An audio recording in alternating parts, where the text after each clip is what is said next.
So you think you can dance? South Africa could soon claim another spot in the Guinness Book of World Records. That's if a record salsa attempt by a Johannesburg school is verified. 5, 6, 7, let's go! Attempting to dance their way into the Guinness Book of World Records. Some of these youngsters at St. Stephen's School might not be salsa experts, but they joined in with enthusiasm to form the longest salsa dance line ever. 1,500 scholars showing a clean set of heels to the previous record of 418 dances set in Britain last year. From hesitant steps of 5-year-olds to the cool moves from the matrics, they strutted their stuff for the required 5 minutes. And while some kids seemed to struggle at first, for others, it was an absolute cinch. I was actually pretty easy. I never managed to master it myself, but in the end it seemed pretty easy. All that's left now is to crunch the numbers. What happens now is that we have to collate all the names of the children. It's all individually signed forms. We have the footage, we have the presence of the media, which also helped enormously to validate the claim. And we send that all off to Guinness. I actually lodged the claim a good couple of months ago, so I have a claim number and everything. And even those with 2 left feet are pretty much guaranteed their spot in the Book of World Records. Vanessa Govender, E-News, Johannesburg. Well, let's find out more about the story. I'm joined live in the studio by Thabo Moloto from Come Salsa. Thabo, thanks very much for joining us this evening. Why salsa and not the tango or the macarena, for example? Well, salsa has become one of the most popular dances worldwide. It has grown tremendously in the last 20 years. You can find it in almost every major capital city in the world. London, Paris, New York, Los Angeles, across Europe and the East as well.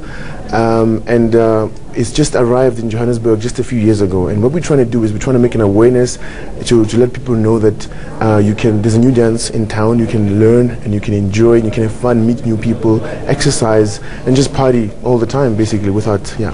Well, how difficult is it to learn, even for someone with 2 feet like me, 2 left feet that is? It's very easy because you can learn it in like 2 or 3 minutes. Literally, you can learn the basics in like 2 or 3 minutes, and then after that you just repeat and repeat, and then you build on your basics, and it's very, very easy. You'll see that it's very natural. It agrees with the body, and the music is so exciting and so full of flavor. It's a South American dance, so the music there is absolutely exciting. Yeah. I would imagine so. How do you begin to teach 1,500 people, though, to do that in some kind of uniformity? Well, you got to have crowd management skills first because you have like so many kids from the age of 5 to the age of 18, 19. So you have to, what we did was we spent the last few weeks teaching them in small groups and spending this morning and everybody all together and then going through the dance again and then filming everything after that. Yes. So when do you know for sure when you've actually made it into the Guinness Book of World Records? Well, we're going to process, we're going to get all the documents together, all the names of everybody who participated, and we're going to send everything through to the UK, and then in a few weeks' time or so, they will let us know if everything works out. And if it works out, we would have broken the record at least 3 times over, because the current record is about 418 people, and it was set in Worcester in the UK by the BBC, and then we went all out with 1,500 people, so that was pretty exciting. Oh, that is exciting for sure. Now, given the poor lifestyles we lead as South Africans, our bad eating habits, growing levels of obesity, do you think you've turned some couch potatoes into die-hard dancers doing this project? Well, I certainly hope so. I've seen how addictive it can be to take on an activity like dancing. I mean, any dance, anyone who does dancing anywhere. I mean, you go to the gym, there's Zumba, there's hip hop, there's aerobics. It's all dancing, and it really appeals to the body and your spirit, and it's good for the soul. Like laughter is good for the soul, dancing is good for the soul. It just keeps you going, it keeps you stimulated. The way we do salsa is is in a social environment. We set up a place, a restaurant somewhere, and then we have classes, and then afterwards people can enjoy some dancing. There's no pressure to dance. All you can do is just come and enjoy the music, and then get a partner, meet some new people, have a chat. Next thing, you know, you never know, you have new best friends, and we all have something in common. So. And the interesting thing is you're taking it to the people, aren't you, Yes, rather than trying to attract them to one location like a studio? Yes. Yeah, we operate in different places in Johannesburg, in Rivonia and Melville, as well as Sandton and Randburg and areas like that.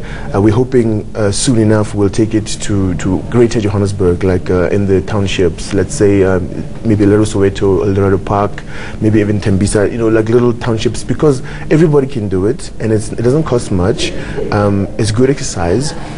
It's more of an exercise than actually jogging or going on a treadmill or anything like that, because it's fun and it's stimulating, and you have a workout before you know it. I mean, every time I go out dancing, I dance 2-3 hours non-stop, and I go home and I sleep happy.